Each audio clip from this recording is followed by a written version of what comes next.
다시 한번 로마서 8장 26절 말씀을 봉독합니다. 이와 같이 성령도 우리 연약함을 도우시나니 우리가 마땅히 빌 바를 알지 못하나 오직 성령이 말할 수 없는 탄식으로 우리를 위하여 친히 간구하시느니라. 아멘. 우리 하나님의 이름이 마태복음 28장 19절에 예수님이 하셨던 말씀, 세 분의 이름이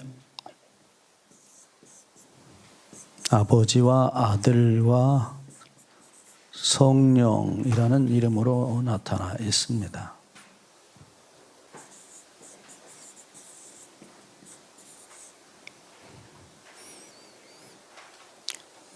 혹 어떤 분들이 이 마태복음 28장 마지막 부분이 오래된 사본에는 안 나온다.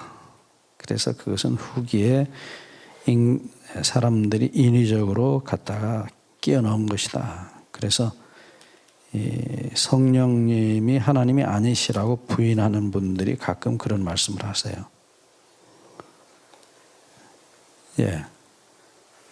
근데 우리가 항상 기억해야 될 사실은 원본이 어떻게 되어 있었는지 아무도 아는 사람이 없다는 거예요. 그러니까 이 성경을 필사하시던 분들이 소위 사본학이라고 그럽니다. 그런 것만 연구하는 학문이 따로 있어요.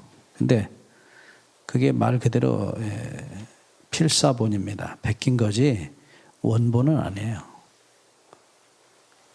예를 들면 마태복음하고 마가복음은 아주 비슷해요. 그래서 어떤 분들은 마가복음이 먼저 기록됐고 마가가 베드로의 말을 듣고 기록했다. 일반적으로 그렇게 합니다. 왜냐하면 마가는 베드로의 손발 노릇을 했기 때문에. 베드로 복음서라고 마가복음을 흔히 부르는 분들도 계세요. 근데 어쨌든 마가복음하고 마태복음이 아주 비슷한데 마태복음을 보고 마가복음을 줄여서 기록했는지 아니면 마가복음을 보고 마태복음을 기록했는지 그건 아무도 아는 사람, 정확하게 아는 사람 아무도 없어요. 우리가 요즘 아이들 말대로 타임머신을 타고 그 시대로 가서 실제로 그 기록한 거 보지 않은 이상 아무도 모릅니다. 근데 어쨌든 조금 더 오래된 사본이 그게 없다. 기록하는 사람들이 어떤 원본을 보고 기록했는지는 잘 몰라요. 그래서 마태복음이 원본에서 나왔는지 아니면 어떤 것이 원본인지 우리 아무도 모릅니다. 그래서 이제 그 중간에 끼어났다고 자꾸 그렇게 주장하시는 분들은 성령이 하나님이 아니시다는 것에 대해서 그 근거로 자꾸 그걸 갖다 대요. 거긴 없는데 왜 그걸 믿느냐? 이런 식입니다.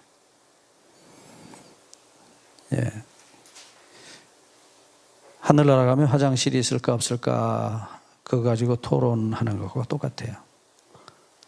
아무도 모릅니다. 그래서 마태복음의 원본이 그렇게 돼 있는지 아니면 중간에 끼워 넣는지 아무도 속단할 수 없다. 결론 내릴 수 없어요. 그러나 아버지와 아들과 성령이라는 세 분이 신약성경에 얼마나 자주 나오는지 몰라요.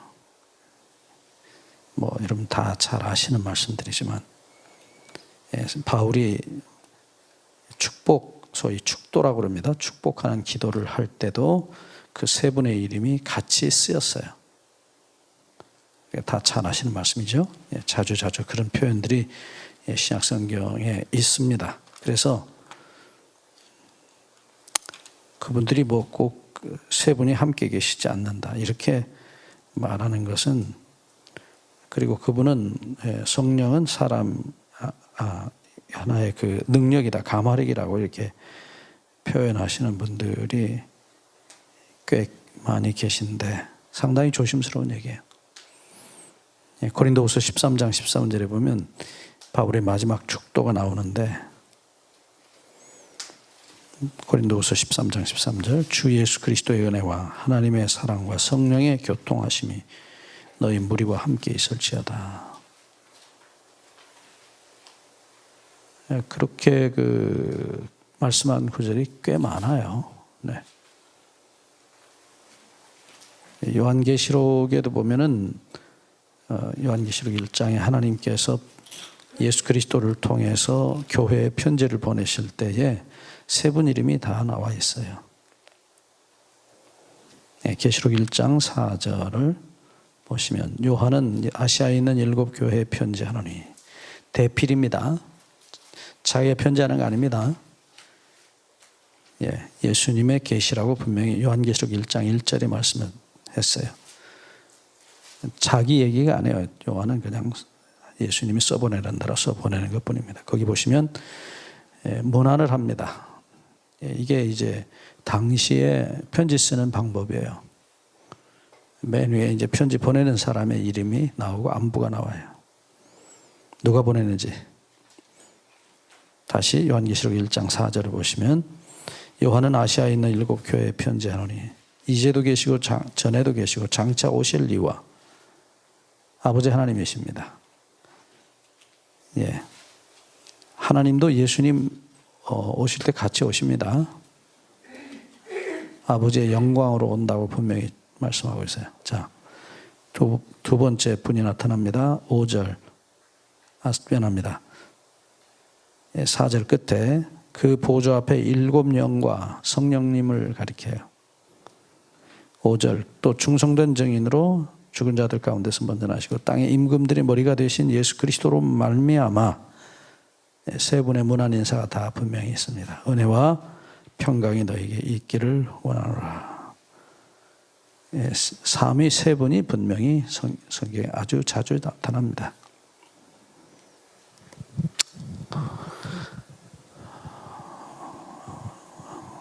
특별히 소위 이 삼위일체 논쟁이라고 초대교회에 있었어요. 간단히 말씀드리면, 당시에 하나님 세 분이 계시고 세 분이 다 하나님이시다 라는 주장을 했던 사람들이 종교 논쟁에서 이깁니다. 소위 아다나시우스라는 사람이 그런 주장을 하는 대표자였고, 그렇지 않은 사람들, 성령님은 하나님이 아니라고 믿는 분들이 주장하는 아리우스라는 사람의 주장이 그 당시에 첨예하게 서로 맞섰다가 결국은 논쟁에서 이깁니다. 아다나시우파가. 그래서 그게 이제 교회 전통이 됐는데, 그 당시에 천주교회가 없었는데 천주교회라고 이렇게 갖다 붙여요. 천주교회라는 게 뭐 갑자기 생긴 게 아니에요. 로마 천주교회라고 반드시 앞에다 로마를 붙이는 이유는 나중에 서기 394년 로마 황제, 소위 이제 테오도시우스라는 황제가 기독교를 로마의 국교로 만들어요. 이제 그때부터 우리가 뭐 로마 천주교회 그렇게 붙여도 돼. 왜냐하면 로마가 세운 기독교입니다. 천주란 말은 말 그대로 하늘 천자 주인 주자예요. 근데 여러분도 저도 다 천주교인이에요. 여러분 부처님 믿으십니까? 하나님 믿으십니까? 하나님 믿기 때문에 한자로 하나님을 여러 이름으로 불러요. 중국에서. 그 중에 하나가 천주예요. 하늘의 주인. 또 하늘의 위에 임금, 상제라고도 부르고. 그래서 우리 다 천주교인이에요. 근데 우리가 흔히 말하는 천주교회는 거기 앞에 로마가 붙어요. 로마 제국의 황제가 세운 기독교예요. 그게 변질된 기독교예요. 물론 문제는 교회 역사를 보시면 313년 로마의 콘스탄틴 황제가 기독교를 공인하고, 그 다음에 변질되기 시작해요. 교회가. 그 변질된 교회를 이제 정식으로 로마의 기독교로, 로마의 교회로 세운 사람이 94년 데오도시우스 황제입니다. 그리고 그 로마를 중심으로 한 교회들이 서로 연합하고 점점 세력이 커지면서 이제 소위 이단들도 나오고 이설도 나옵니다. 그것들을 다 정리합니다. 그래서 마지막 완전하게 세워진 데가 이 아리우스파라고 하는, 아까도 말씀드렸지만 삼위일체를 부인하는, 특별히 성령의 신성을 부인하는 아리우스파들을 지지하는 세 개의 부족이 있었어요. 게르만 민족 중에. 그 부족이 헤루리, 반달, 오스트로고트, 동코트라고도 부르죠. 세 부족을 로마와 당시에 서로마 쪽에 있었던 프랑크 왕국이, 클로비스라는 사람이 군대를 보내서 그들을 제압을 해요. 그때가 538년입니다. 그리고 이제 정식으로 로마 캐톨릭이 유럽에서 전권을 쥐는, 정치적으로 그런 해가 538년이에요. 이제 그런 일련의 과정을 통해서 천주교회라는 게 이제 정치적으로, 종교적으로 확고하게 서요. 그때부터 이제 우리가 뭐 공식적으로 로마 천주교회라는 이름을 붙일 수 있겠죠. 그래서 천주교회가 아다나시우스를 지지해서 삼일체 교리를 만들었다. 그거는 죄송합니다. 그런 얘기는 역사적으로 맞지 않는 소리예요. 있지도 않는 천주교회를 그렇게 말을 하는 것은, 천주교회라는 교회는 큰 강과 같아요. 역사를 통해서 점점 변질되어 왔어요. 지금도 변질되고 있어요. 네. 변질이라는 말을 써서 죄송합니다. 천주교회를 변질됐다 그러면 사람들이, 천주교인들이 상당히 섭섭해 하십니다. 성경을 기준으로 했을 때입니다. 천주교회에 얼마나 훌륭한 분들이 많습니까? 우리는 하지 않는 그런 많은 일을 하잖아요. 마더 테레사, 인도 가서 얼마나 좋은 일을 많이 했습니까? 저도 그 인도 가서 그분이 붙인 무덤을 봤어요.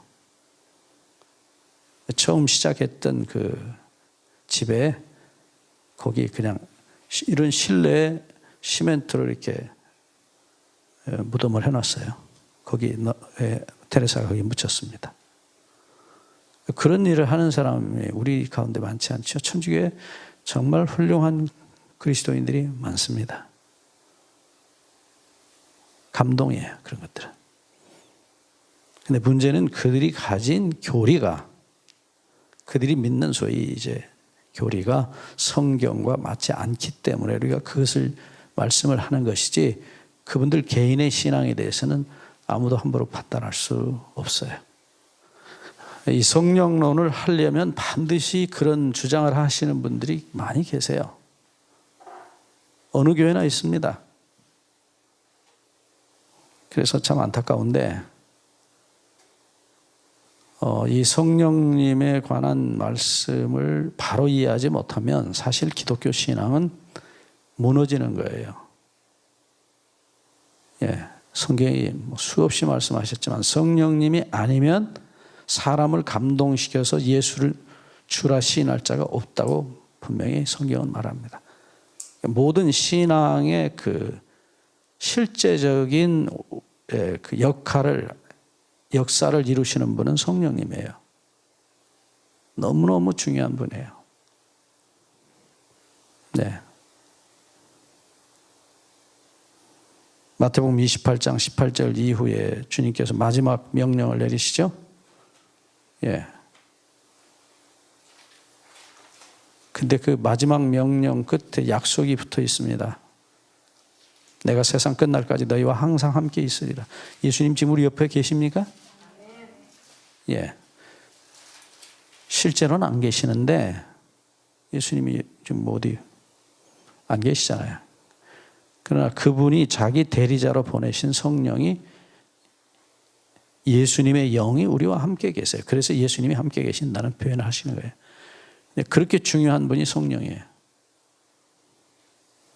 근데 이 성령을 소위 이제 하나님이 아니시다, 어떤 인격적 존재가 아니라고 폄하하고 폄하라기보다는 아예 그냥 성령님을 없애는 거죠. 존재 자체를 없애고 성령님은 아니고 성령은 하나의 능력이다 라고 얘기하실 때는 문제가 아주 커지는 것입니다.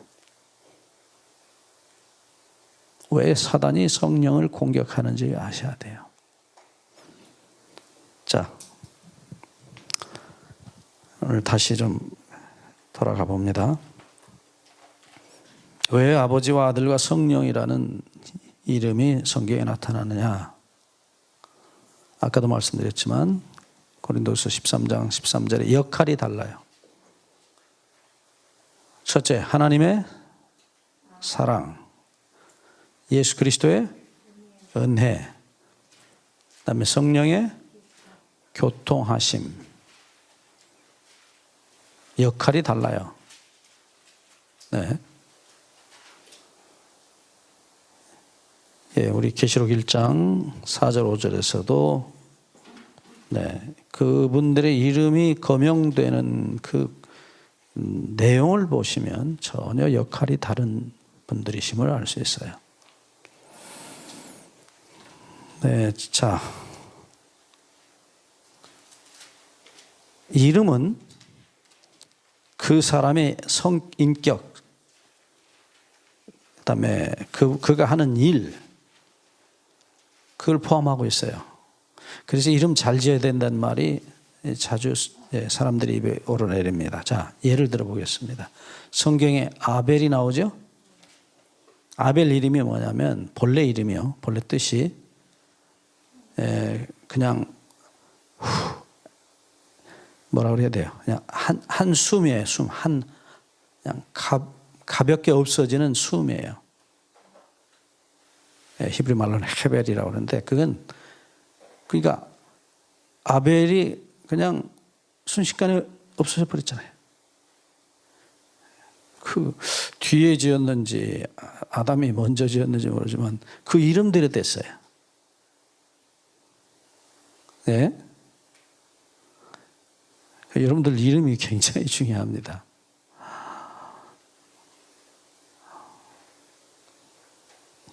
예수님께서도 베드로에게 이름을 주시죠? 네, 이름을 줘요. 그 이름들이 가진 의미는 어떤 면에서는 예언적인 어떤 내용을 포함하고 있어요.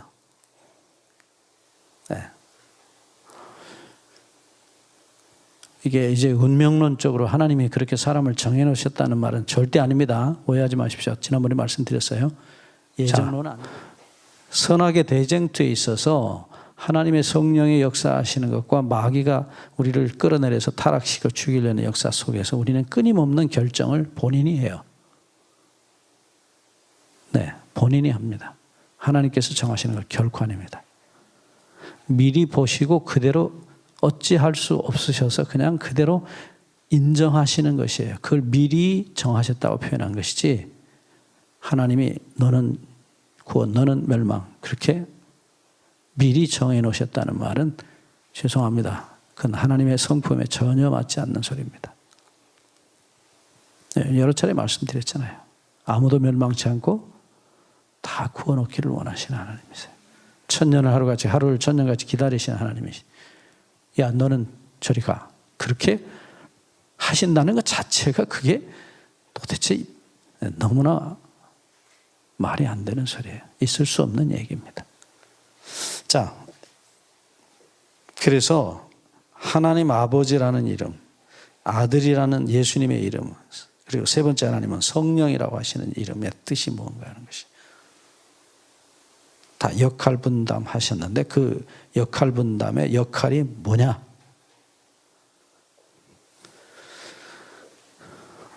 먼저 마태복음 11장 25절 이하에 있는 말씀을 좀 먼저 보겠습니다. 마태복음 11장 25절부터 보시면 예수님께서 이런 말씀을 하세요. 그때 예수께서 대답하여 가라사대 천지의 주제이신 아버지여 이것을 슬기롭고 지혜 있는 자들에게는 숨기시고 어린아이들에게는 나타내심을 감사하나이다. 옳소이다. 이렇게 된 것이 아버지의 뜻이니이다. 27절입니다. 내 아버지께서 모든 것을 내게 주셨으니 아버지 외에는 아들을 아는 자가 없고 아들과 또 아들의 소원대로 계시를 받는 자 외에는 아버지를 아는 자가 없느니라. 여기 마태복음 11장 27절에 주님께서 25절부터 소위 세상에 지혜로운 사람들, 슬기로운 사람들, 많이 배운 사람들, 똑똑한 사람들, 그런 사람들에게는 하나님께서 하나님을 보여주시지 않았다는 거예요. 자, 이게 무서운 얘기입니다. 지적 교만은 하나님을 가리는 것이에요. 하나님을 볼 수 없게 만들어요. 소위 말하면 자기가 만든 지식이라는 우상, 예, 자기가 만든 수많은 돈, 경력, 뭐든지 상관없어요. 인간이 만든 것은 하나님을 가려요. 예, 25절 끝부분입니다. 어린아이들에게나 나타내심을 감사하나이다. 자, 왜 어린아이들에게 나타나셨다고 말씀했어요? 어린아이들은 가진 게 없어요. 아직 세상에 때 덜 묻어 있어요. 그렇죠? 그래서 하나님께서 정말로 영어로는 이걸 acceptable이라고 그러는데 받아들이기가 너무 쉬운 아이들, 예, 그런 존재들에게 자기를 드러내셨어요. 근데 이제 결정적으로 27절에 말씀하시기를 나 외에는 아버지와 함께 있다가 온 나 외에는 아버지를 아는 자도 없고 보여줄 자도 없다라고 말씀하셨어요. 특별히 27절 말씀에 이렇게 말씀합니다. 내 아버지께서 모든 것을 내게 주시고, 자, 아버지라는 존재는 아들에게 다 갖다 주는 존재예요. 자기 게 없어요. 아버지는. 아버지가 가진 건 다 누구 거예요? 아들 거예요.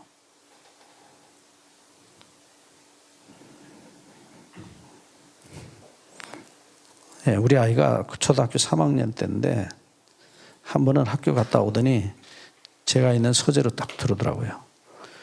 그때 제가 참 가난했어요.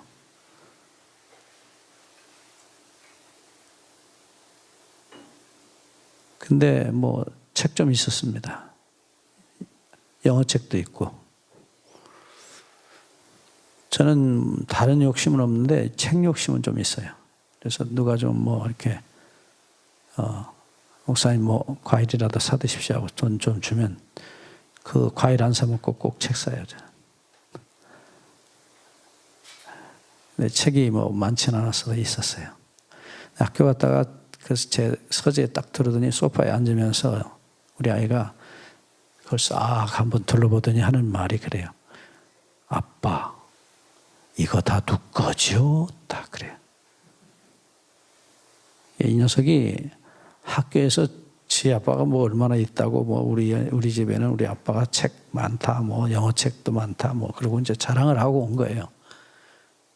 그리고는 쏙 들어와서 소파에 앉으면서 그 소리를 하는 거예요. 내가 그 아이의 아빠인데 그 아이가 지금 무슨 생각하는지 모르겠어요? 그래서 제가 웃으면서 그랬어요. 씩 웃으면서. 누구 거는 누구 거야? 다 네 거지? 그랬더니 씩 웃더니 나가더라고요. 그 자랑하고 온 거예요. 아빠 건 다 내 거다 이거예요.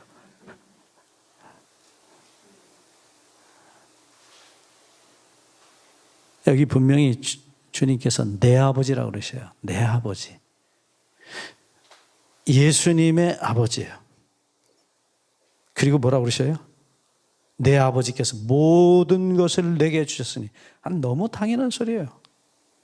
아버지가 자기께 다 아들 거예요. 알아요.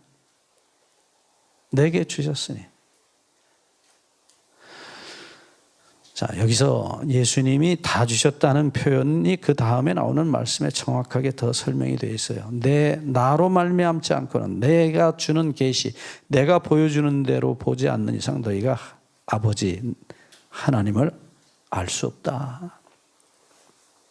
여러분, 참으로 중요한 얘기예요. 세상에서 가장 가까운 사랑의 관계가 아버지하고 아들이에요. 이보다 더 가까운 사이는 없어요. 부부가 살다 이혼을 해도 어때요? 엄마도 내 아들, 예? 아버지도 내 아들이에요. 영원한 관계는 부부 관계가 아니고 자식과 부모의 관계예요. 그러니까 아들이라는 존재, 딸이라는 존재를 통해서 부부는 하나가 되어 있어요. 정확하게 말하면 부부는 자식을 통해서 하나가 되어 있는 거예요. 그게 우리 지난번에 공부했던 대로 창세기 2장 24절의 말씀이에요. 남자가 부모를 떠나 그 아내와 연합하여 그 다음에 한 몸을 이룰지라. 말씀드렸듯이 우리는 밀가루 반죽이 아니라고요. 끌어안으면 뭐 딱 붙어갖고 하나 되는 게 아니에요. 근데 생물학적으로 한 살이에요. 아들 속에 나도 있고 엄마도 있어요. 섞여 있어요. 완전히 믹스되어 있거든요. 그래서 눈은 아버지 눈인데 코는 엄마 코예요. 참 신기하게도 우리 하나님께서 유전학자들이 말을 빌리면 그래요. 정확하게 남자 것 반절, 여자 것 반절이 밖으로 나온대요. 나머지는 숨어 있어요. 그래서 손자때 가서 나오기도 하고 그래요. 공평하시죠? 네? 아들이 지 아빠 빼다 먹었다. 죄송합니다. 속은 지 엄마 빼다 먹었거든요. 네.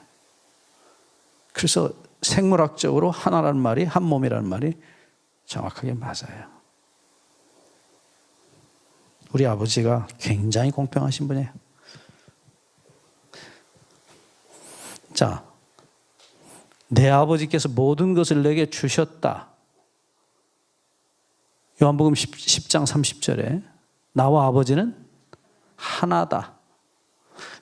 이 말씀은 정말로 자주 나와요. 예수님 말씀 중에 얼마나 자주 나오는지 몰라요. 아버지께서 내 안에, 내가 아버지 안에. 그래서 우리가 하나가 된 것 같이. 그러니까 아버지께서 아들에게 모든 걸 다 주셨어요. 자기 존재를 주신 거예요. 아들 또한 아버지에게 자기 모든 것, 자기 존재를 드려요. 그래서 하나가 돼요. 합집합입니다. 수학으로 말하면. 부분집합이 아니에요.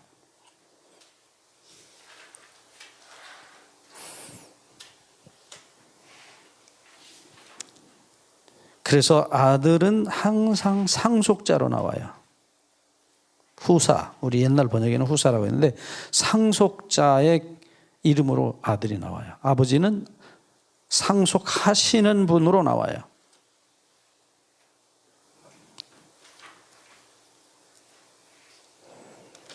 로마서 8장 17절 말씀을 보시면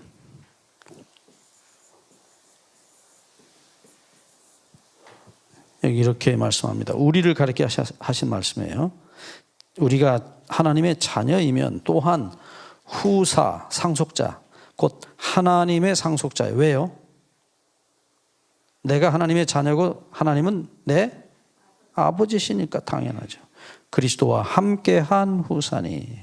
여기 보시면 후사, 아들이라는 자녀라는 이름은 곧 상속자라는 이름이라고 분명히 말씀하고 있어요. 자, 그러니까 하나님의 모든 것은 누구 겁니까? 아들 대신 예수 그리스도의 것이에요. 동시에 반대로 아들 것은 다 누구? 아버지 것이에요. 이 아버지와 아들의 이야기는 정말 이 우주에서 하나가 된 도저히 떨어질 수 없는 완전한 연합의 관계를 가리키는 말이에요. 이보다 더 강한 표현은 없다고요. 이해하셨어요? 네. 그냥 낳아서 아들이고 낳아주었기 때문에 아버지고 그런 개념이 아니라고요. 전혀 아니에요.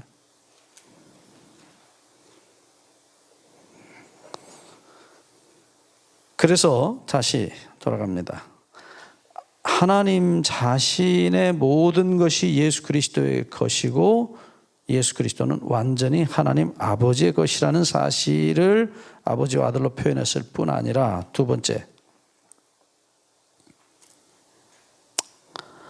말씀하신 대로입니다. 마태 11장 27절에 내 계시, 내가 아들의 계시대로 하나님을 알지 아니하면 모르는 것이라는 거예요. 아무도 모른다 그래요. 그러니까 다시 말하면 나는 아버지라 이거예요. 요한 14장 9절입니다. 예수께서 가라사대 빌립아 내가 이렇게 오래 너희와 함께 있을 때 네가 나를 알지 못하느냐? 나를 본 자는 아버지를 보았는 그는 어찌하여 아버지를 보이라 하느냐? 빌립이 하나님 아버지를 보여달라고 그래요. 그러니까 예수님 말씀이에요. 나를 본 자는 아버지를 보았다는 거예요. 똑같단 말이에요. 네.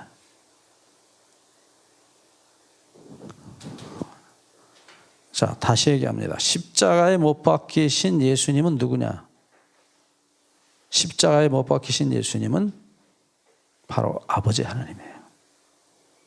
아버지 하나님이 예수님처럼 사람의 몸을 입고 이 땅에 오셔서 돌아가셨다면 바로 그 모습이 똑같은 모습이에요.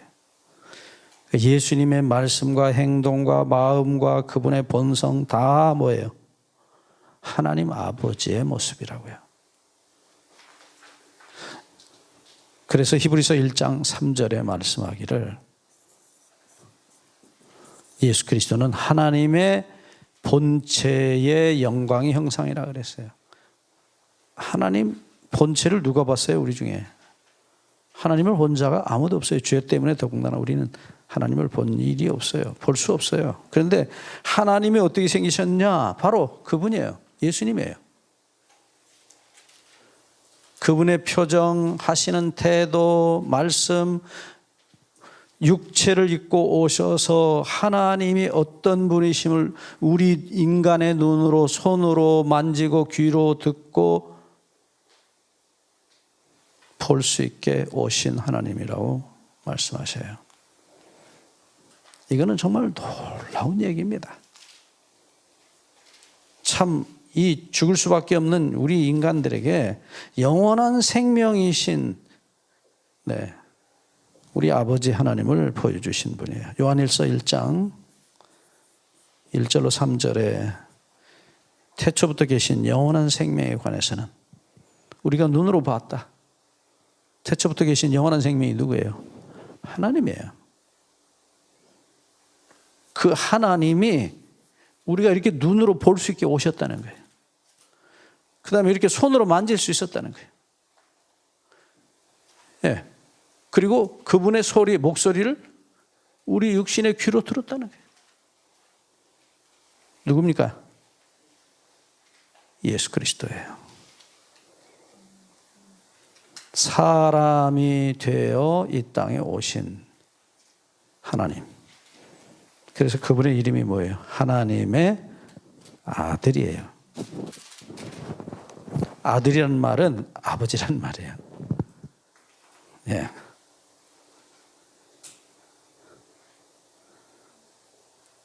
유대인들이 예수님을 향해서 네가 하나님 아들이냐?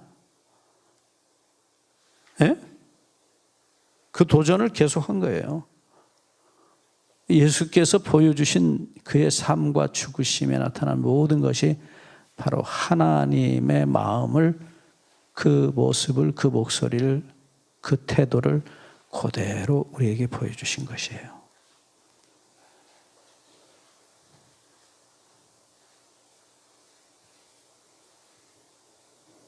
자, 다른 편에서 얘기해 보겠습니다. 아들이 죽으면 아버지는 같이 죽어요. 그러니까 예수 그리스도의 십자가의 죽으심은 누구의 사건이에요? 하나님 아버지의 사건이라고요. 이 독일의 신학자 몰트만이라는 학자가 십자가에 달리신 하나님이라는 그런 제목으로 책을 쓴 게 있어요. 그 제목에 참 저도 아주 뭐 감동이랄까, 은혜랄까 그게 오더라고요. 십자가에 달리신 하나님. 그러니까 우리가 인간 예수 속에 계신 예수님 자신의 하나님 되심, 그리고 그 속에 함께 계셨던 누구요? 아버지 하나님을 볼 수 있어야 돼요.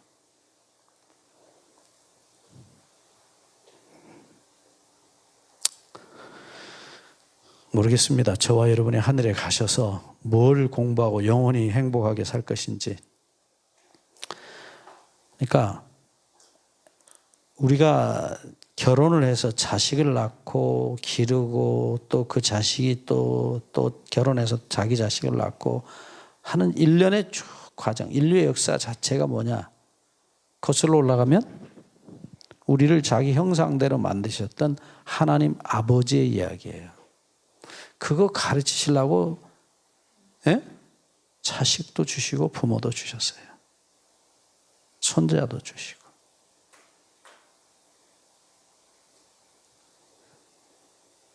제가 늘 말씀드리는 대로 본능적 사랑이에요. 그것은 하나님의 형상대로 지음을 받은 인간에게 주신 정말 놀라운 특권이고 은혜예요.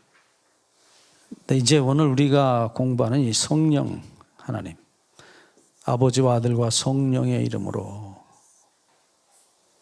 이름입니다. 이름.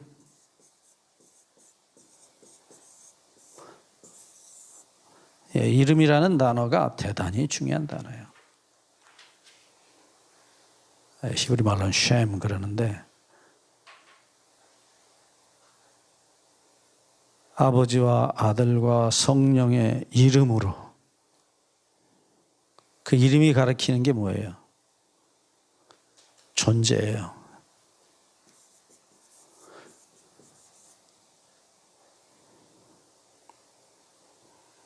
그러니까 예를 들어서 여러분과 저 이름을 누가 불렀다 합시다. 예. 그러면 그러면은 그 사람의 뭐가 탁 떠오르죠? 우리 말로는 이제 이미지라고 그래요. 그 사람 신경질 잘 내는 사람 탁 떠오르는 거예요. 네? 그 사람 참 너그러운 사람, 법 없이도 살 사람. 여러분 어떤 이미지로, 이미지란 말, 이제 아주 영어가 우리말이 돼가지고 뭐라고 해야 돼, 우리 한국말로. 예, 그 인격, 뭐 어떤 그 됨됨이, 그런 게 이제. 그러니까 그 이름을 딱 부르면 그 생각, 그 사람에 대한 이미지가 탁 떠오르거든요. 아버지, 아들, 성령. 그러면 이 성령이라고 하는 이름에서 하나님께서 우리에게 주시려고 했던 그 이미지가 뭘까요? 자, 여기 우리 이미 공부했기 때문에 다시 또 반복하지 않겠습니다만, 성자가 무슨 뜻이라고 그랬어요? 구별해서 바치시는 존재. 영은 이게 말 그대로입니다. 숨이에요. 이 히브리 말로는 루아흐란 단어고요. 숨의 바람, 히브리 말로는 루아흐예요. 헬라어, 신약성경 헬라어로는 푸뉴마 그럽니다. 그러니까 그 성령님 그러면 문자대로 딱 읽으면 그게 뭐냐면 구별하여 바치시는 숨이에요.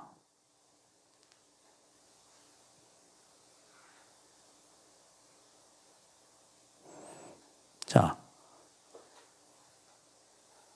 한 번 더 반복합니다. 이사야 6장 3절에 하나님께서 성소에 임하셔서 당신의 아들을 상징한 양을 불로 태우시는데요. 예. 분명히 소멸하는 불이신 하나님께서 불을 보내셔서 양으로 표상된 모형으로 나타난 예수 그리스도를 심판의 불로 태우신다. 그럴 때에 천사들이 거룩하다 거룩하다라는 찬양을 3번을 반복을 해요.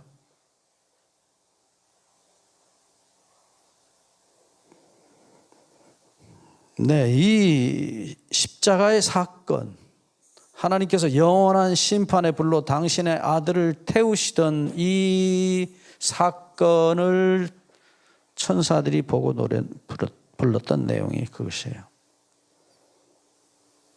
네, 참으로 신약 성경의 히브리서, 이 성소에 관한 설명서인 히브리서에 히브리 9장 14절의 말씀을 보시면 하나님께서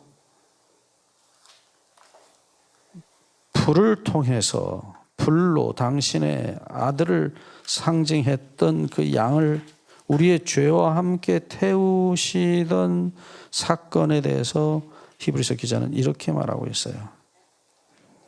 하물며 영원하신 성령으로 말미암아 흠없는 자기를 하나님께 드린 그리스도의 피가 라고 말씀하세요. 여기 3분 이름 다 나옵니까? 예, 하나님 나오죠? 그리스도 나오죠? 그 다음 누구요? 성령이에요. 네, 여기 분명히 성령으로 말미암아 자기를 하나님께 드리신, 제물로 드리신 그리스도가 나타나는데, 자, 무엇으로 자기를 드렸어요? 양을 하나님께 드린 재료가 뭐냐고요? 산채로 드렸어요? 불에 태워 드렸어요? 불에 태워 드렸잖아요. 그러니까 불로 말미암아, 영원한 불로 말미암아 자기를 태워서 하나님께 드리신 그리스도. 그럼 불이 누구예요? 정확하게 성령이에요. 성령으로 말미암아. 그러니까 이 모형 속에 나타난 이 양을 태웠던 불은 성령님이십니다. 자, 다시 성자 구별하여 바치신 영. 구별하여 바치신 영.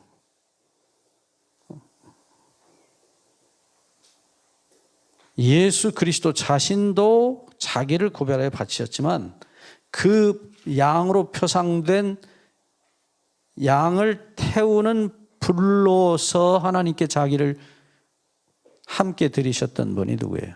불과 함께 양이 태워졌잖아요. 양과 함께 불이 양을 태우면서 하나님께 드려져요.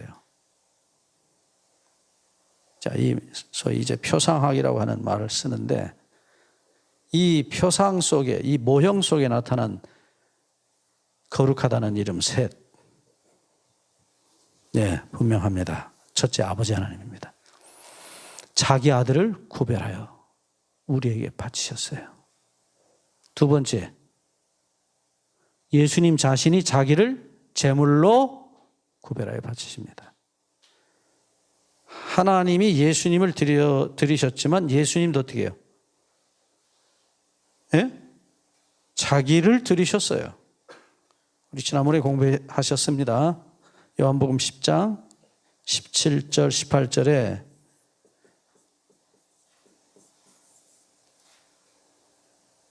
이 목숨, 내 목숨을 누가 빼앗아 가는 게 아니라 분명히 내가 원해서 내 목숨을 제물로 바쳤다고 말씀하셔요. 네. 예수님이 힘이 없어서 로마 군인이라는 데 끌려가서 못 박혀 돌아가신 게 아니라는 거예요. 주님이 자기를 제물로 드리셨어요.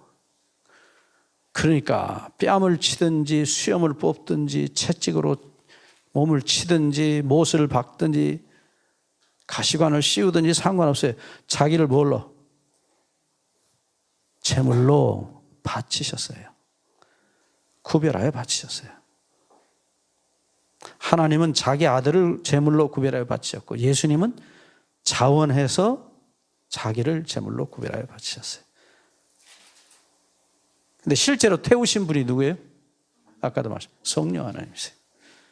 그러니까 실제로 예수님의 심장을 영원한 불의 칼로 가르셨던 분은 성령 하나님이세요. 그러니까 차라리 자기가 죽고 말지 어떻게 자기 손으로 자기 아들의 심장을 가르냐고요. 그 일을 실제로 하신 분이 하나님의 성령이세요. 성령으로 말미암아 자기를 하나님께 드리셨던 그리스도의 피가라고 말씀하십니다.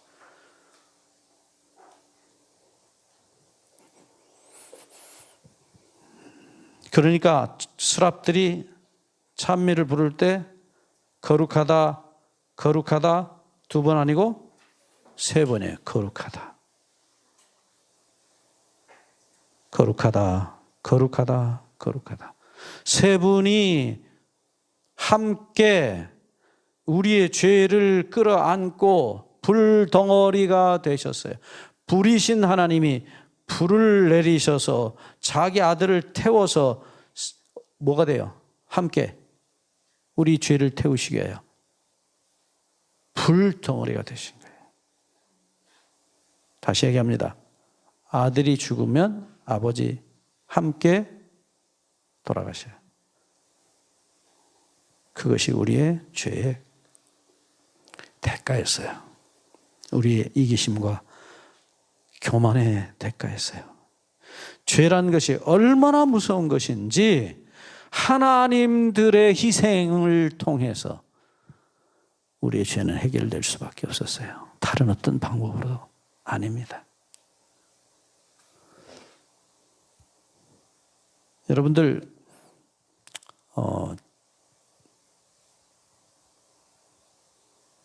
인간의 죄는 인간이 죽어서 해결될 수 있는 일이 아니라고요.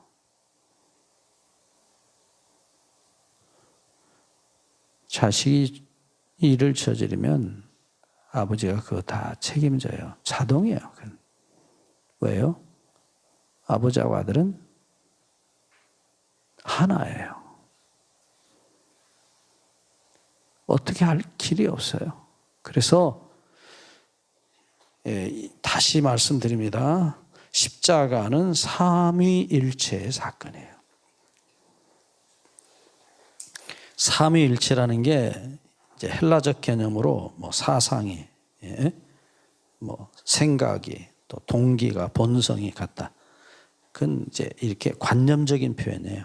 근데 히브리적 개념은 아니에요. 어떻게 해요? 행동을 해요. 그러니까 창세기 1장 26절에 우리가 우리의 모양대로 우리가 사람을 만들고 어떻게 해서 우리가 사람을 만들어요? 자, 부부가 어떻게 아들을 낳아요? 예? 사랑한다는 말 100번 하면은 아들이 나오죠? 어떻게 아들들 안 낳아보셨어요? 어떻게 하면 아들이 나와요? 손잡고 자면 돼요? 그러면 세상에 쉬운 것이 그것이네. 끌어안고 자면 나와요? 100번 끌어안아도 안 돼요. 자기를 주었을 때 안 주면 절대로 안 나와요. 아무리 100번 끌어안고 갈비뼈가 부러지도록 끌어안아도 와야 애기 안 나와요. 그러니까 다시 얘기합니다. 사랑한다는 말은 또 반복합니다. 이거 생각 고치기가 그렇게 쉽지 않아요. 사랑한다는 히브리 말 아헤브가 무슨 뜻이라고 그랬어요? 바친다. 자기를 준다. 안 주면 안 나온다니까요. 말 필요 없어요. 말 필요합니까? 말 한마디 안 해도 돼요. 자기만 주면 뭐가 나와? 아들 나와요. 또 아내도 마찬가지예요. 자기를 안 맡기면, 안 주면 아무리 자기를 줘도 안 나오죠. 애들한테는 소리입니다만은 우리 아들이 셋째 지금 우리 손녀가 나왔는데 좀 나이가 있으니까 지금 우리 며느리한테 지금 아내한테 사정했대요. 제발 딸 하나 놔주라. 그러니까 우리 며느리가 싫다. 나 몸도 약하고 당신 아들 둘 낳아줬으면 되지. 뭔 또 욕심을 그렇게 재리냐. 그러니까 아주 싹싹 빌어가지고 그래서 이제 딸을 낳았대요. 그래서 제가 그 얘기를 듣고 참 저는 아들 하나밖에 없거든요. 그러니까 혼자 자라서 외로운 거예요. 그러니까 둘 낳는 것으로 만족을 못하는 거예요. 아들만 둘 낳는데 딸 하나 놔주라. 자기 마음대로 낳나요? 근데 기도하고 정말로 그렇게 사정을 해갖고 그렇게 해서 딸이 나왔대요. 그래서 그놈을 아주 그냥 물고 빨아요. 저는 우리 아버지 앞에서 우리 아들 이렇게 제 무릎에 앉으면 이렇게 옆으로 밀어냈어요. 부끄러워가지고. 제가 참 재미없는 사람이에요. 참 재미없어요. 저하고 같이 사는 저희 식구한테 물어보세요. 얼마나 재미없는지. 할 말 외에는 거의 말 안 해요. 근데 왜 제가 이 말씀을 드리냐면 제가 성경을 공부할 때도 그래요. 이게 공식적으로 딱 맞아야 돼요. 안 맞으면 저는 절대로 그거 인정 안 해요. 굉장히 딱딱한 사람이에요. 제가 하나님의 말씀이 앞뒤가 딱딱 맞아야지 믿지 안 맞는 걸 어떻게 믿어요? 억지로 믿어요? 그건 안 돼요. 저는. 그러니까 뿌리를 캡니다. 키웠고 그거 하나님께서 보여주실 때까지 기도해요. 도대체 왜 그렇게 말씀하셨냐? 이건 왜 그렇습니까? 10년도 좋고 20년도 좋아요. 그래서 저 같은 사람한테는 하나님께서 또 그런 대로 은혜를 주신 거예요. 제가 이렇게 말씀드리는 거 그냥 말씀드리는 거 아니에요. 기도하고 또 여쭤보고 또 여쭤보고 해서 이렇게 하나님이 보여주신 거 그냥 말씀드리는 거예요. 성경은 이렇게 퍼즐 같이 딱 짝이 맞게 돼 있어요. 안 맞으면 안 해요. 처음부터 다시 시작해야 돼요. 자, 다시 돌아갑니다. 창세기 1장 26절에 여기 우리가 분명히 아버지와 아들과 성령입니다. 어떻게 사람을 만들어요? 사람입니다. 단수입니다. 복수가 단수를 만들었어요. 부부가 분명히 복수죠. 근데 아들 나오든지 딸 나오든지 하나 나와요. 그러니까 아들 속에서 딸 속에서 나하고 아내가 완전히 믹스되어 있는 거예요. 아주 그냥 살이 다 믹스가 돼 있어요. 세포가 다 믹스됐어요. 유전자가 믹스돼 있어요. 그러니까 우리가 사람을 만들고 할 때 그 우리가 아버지와 아들과 성령이 서로에게 완전히 자기를 주셔서 믹스돼 가지고 한 덩어리가 됐어요. 그게 사람이에요. 그러니까 아담은 지난번에 말씀드렸죠. 창조될 때 아담과 하와가 따로따로 나온 게 아니에요. 한 덩어리로 나와 가지고 갈빗대 빼서 나눠 놓고 또 결혼시켜서 또 하나로 만들고 또 사랑의 열매가 또 나오도록 그렇게 그러니까 그 사랑이라는 게 자기를 다 줄 때만 생명이 나올 수 있다는 사실을 가르치신 거예요. 그래서 생명은 사랑의 하나됨이에요. 내 아들도 나와 내 아내의 사랑의 하나됨의 열매. 자, 이렇게 창조하신 하나님. 자, 우리의 죄를 끌어안으시고 세 분이 함께 이 죄를 해결하시기 위해서 하나가 되셨어요. 어디에서? 십자가에서. 이해되시죠? 하나님이라는 단어가 엘로힘이라는 단어인데 이 엘이라는 하나님 이것도 하나님이에요. 근데 엘로힘 우리가 성경에 하나님을 부를 때 엘로힘 불러요. 근데 이 엘로힘은 복수예요. 쌍수가 아니에요. 두 하나님이 아니에요. 어미가 분명히 셋 이상인 복수를 가리켜요. 히브리어는 수가 세 가지라고 말씀드렸죠. 단수, 쌍수, 복수. 근데 이건 복수예요. 적어도 셋 이상이에요. 둘이 아니에요. 쌍수가 아니에요. 아버지, 아들 두 분이 창조하신 게 아니에요. 세 분 적어도 이상이 창조하신 거예요. 근데 성경에는 세 분이라고 되어 있어요. 그래서 우리가 삼위일체란 말을 하는 거예요. 자, 다시 돌아갑니다. 성령님의 성격, 그 말씀, 그 이름이 가지고 있는 의미가 뭐냐? 하나님 세 분의 우리를 위하여 구별하여 바치신 사랑의 이름을 드러내고 있어요. 그래서 하나님 세 분이 다 거룩하시다고 하는 거예요. 아버지도 거룩하시고 예수님도 거룩하시고 성령님도 거룩하다 그래요. 그러니까 세 분 다 뭐예요? 성령이에요. 구별하여, 우리를 위하여 구별하여 자신을 주신 존재들이에요.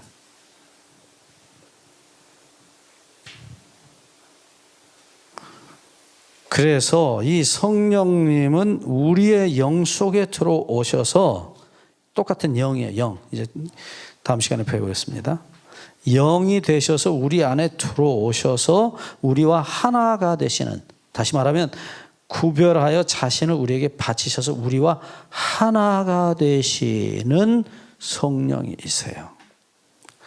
구별하여 바치셨기 때문에 하나가 되는 것입니다. 부부가 자신들을 서로에게 주어서 하나 되듯이요. 그래서 사도 바울이 고린도전서 6장 17절에서 말씀하시기를 주와 합하는 자는 한 영이니라 말씀하셔요. 고린도전서 6장 17절. 네, 이게 어째서 가능해요? 하나가 되는 게 어떻게 해서 가능해요? 남편이 아내에게 자기를 주지 않는 이상, 아내가 남편에게 자기를 주지 않는 이상 절대 하나 되지 못해요. 그러니까 이 하나됨의 뒤에 무슨 말이 있어요? 자신을 구별하여 바쳤다 하는 말이 거기 뒤에 있어요. 성이라는 단어, 구별하여 바친다는 단어가 없으면 하나란 말 절대로 이루어질 수 없어요.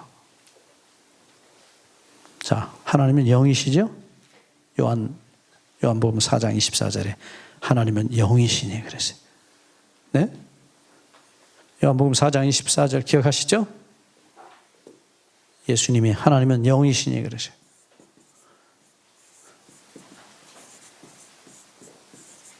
그 다음에요.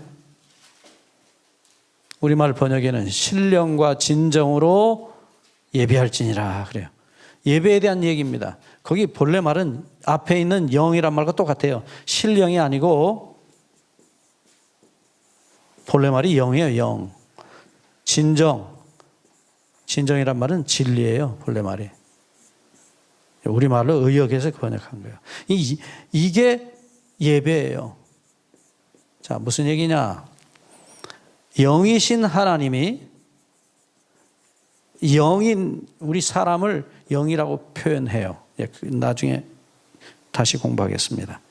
그러니까 영적인 존재, 비록 육체를 가졌지만 하나님과 같은 숨이에요. 예. 그 생명의 숨이신 하나님이 우리의 숨과 하나 될 때에 그것을 예배라 그래요. 예배에 대한 이야기는 또 나중에 좀 할 수 있기를 바랍니다.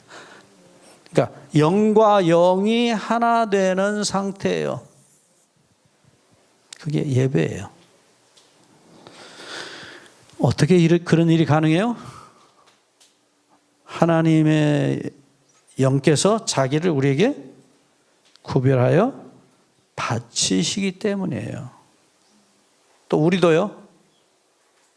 우리 하나님 아버지의 영에게 우리 자신을 구별하여 바치기 때문에 하나가 돼요. 그게 예배라고요.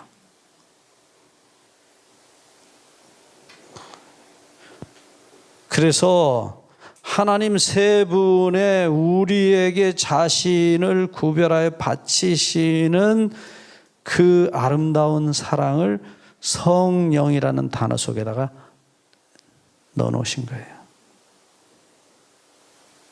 뭐 죄 없고 거룩하고 가까이 갈 수 없고 감히 그런 게 아니에요. 어제도 우리 공부하셨듯이 자기를 희생해서 우리에게 바치실 때, 네, 우리를 그렇게 하셔서 우리를 거룩하게 하셨다. 내 것으로 내가 구별해. 네. 하나님이 자기를 바치셨을 때, 예, 그 사랑에 우리가 자신을 다시 구별하여 바침으로 거룩하게 되어진 것입니다. 성경의 본래 말이 그래요. 그러니까 수건을 덮은 얼굴로 세상을 보면 희미하게 보이고 안 보여요. 수건을 벗으라고 바울이 고린도서 3장에서 말씀하시잖아요. 죄의 이 자기 사랑에 수건을 벗지 않는 이상 그리스도를 절대로 만날 수 없어요. 하나님을 볼 수 없어요. 자기를 구별하여 바치신 영, 그 하나님. 그분을 예수님의 피로 여러분의 눈을 씻고 그 하나님을 바로 만나시게 되기를 축원합니다. 기도하겠습니다.